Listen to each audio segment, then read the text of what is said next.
we're talking about the question of higher education and the huge amount of student debt. There's been an idea put forward to extend the years of education from 12 years to maybe 14 or 16 in order to reduce, in other words, public education. Right. So what President Obama proposed, and frankly I'm a strong supporter of, is that everyone would have, the same way everyone's entitled to a free public education for K through 8 and 9 through 12, that would be the same thing for 2 years of community college. Now, to some, this probably sounds unrealistic. If we were having this same conversation 100 years ago, and I said to you, you know, there's an idea to make sure that free high school education will be available to every American, that would have sounded as unrealistic and implausible as the idea of 2 years of community college. Now we all accept 4 years of high school as just the standard, the norm. And by the way, not only was that a matter of fairness and help give people a ladder to climb our society, it also was one of the things that made the 20th century the American century. We recognized 100 years ago that we needed a better educated workforce, and that was one of the steps that we took. Well, similarly, in the 21st century, in order to compete globally, we do need to ensure that we're doing a better job of helping people into higher education. And this is a way we could do that. And I would point out at the same time demanding responsibility from them. It wouldn't just be you wouldn't just be able to skate. I mean, you have a certain requirements on you but the idea is that if you're keeping up the grades and showing that responsibility, you should be given more opportunity. And to me, that links very closely to what this country is all about.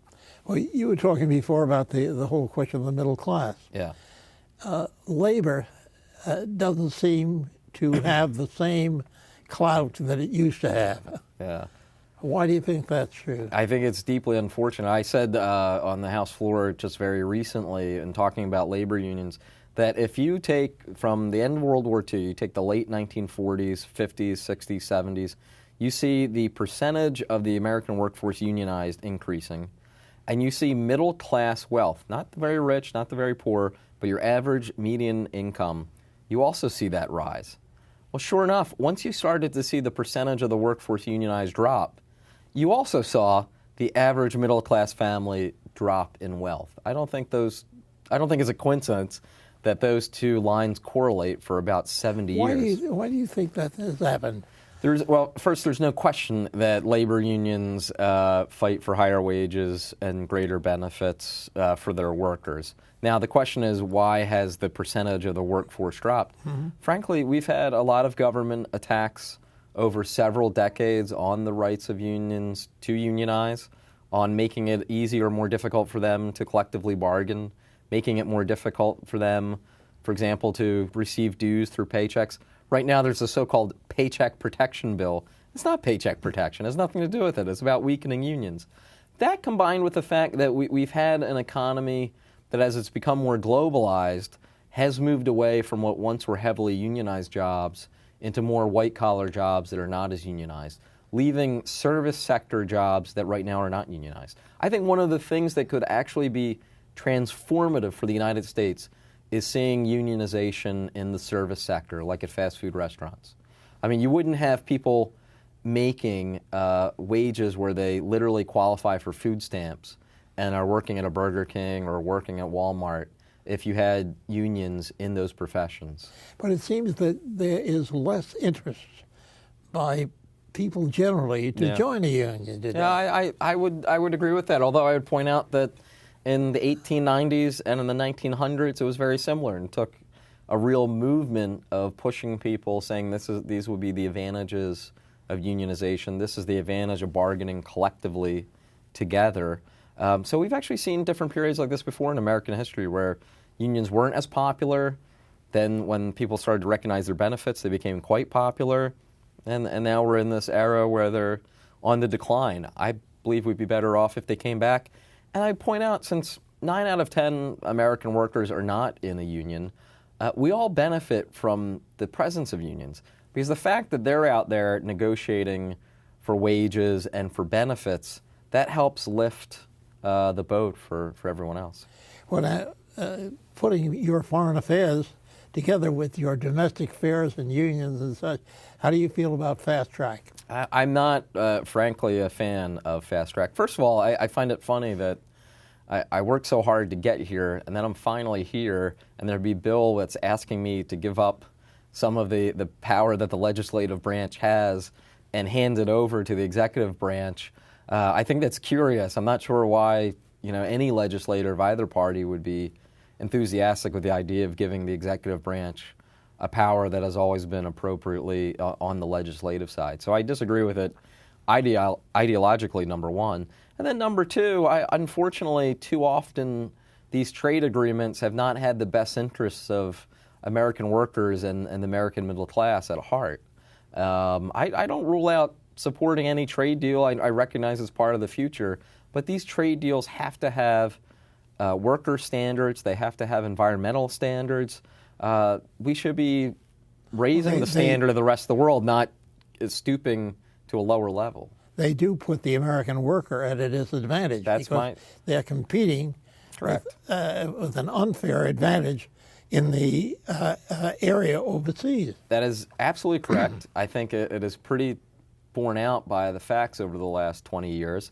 And I would also point out that, if you take a look at any trade deal and you measure the rhetoric before it passed for what it would do for the American middle class versus reality, I've yet to see one trade deal that has actually lived up to all the hype.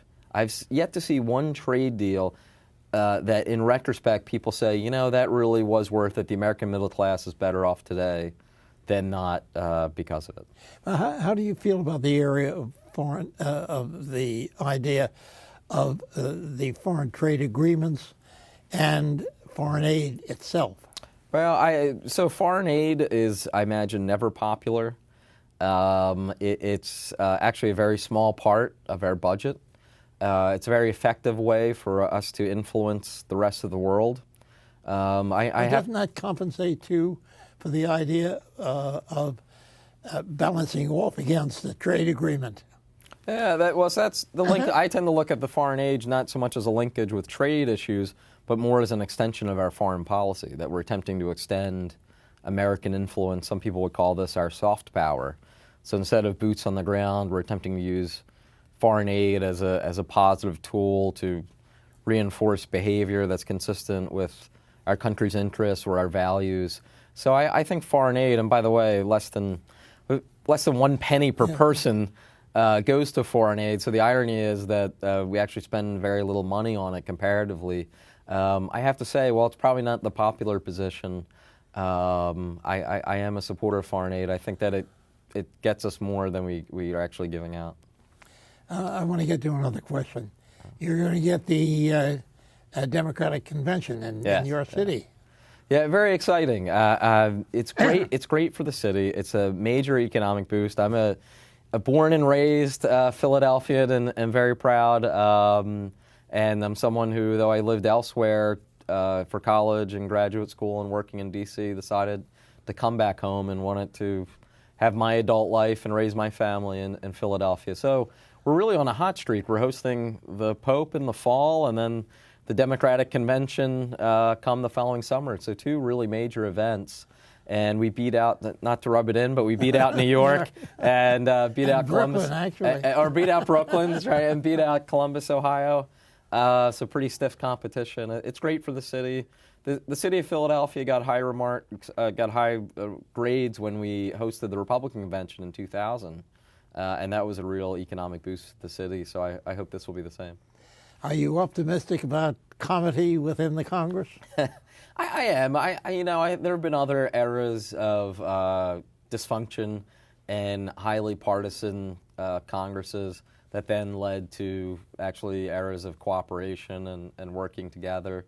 Even if you look 20 years ago, there was a lot of discord and dysfunction between George Herbert Walker Bush and a Democratic Congress. And then you obviously had a difficult relationship between President Clinton and a Republican Congress, and yet they were able to reach agreement on quite a number of things. But how about between Democrat and Republican representatives? Oh, that happens more than I think people realize. My experience so far, And I've talked more with more of the Republican members who are on the younger side and are newer and kind of freshmen like I am. But I've actually found that we get along pretty well.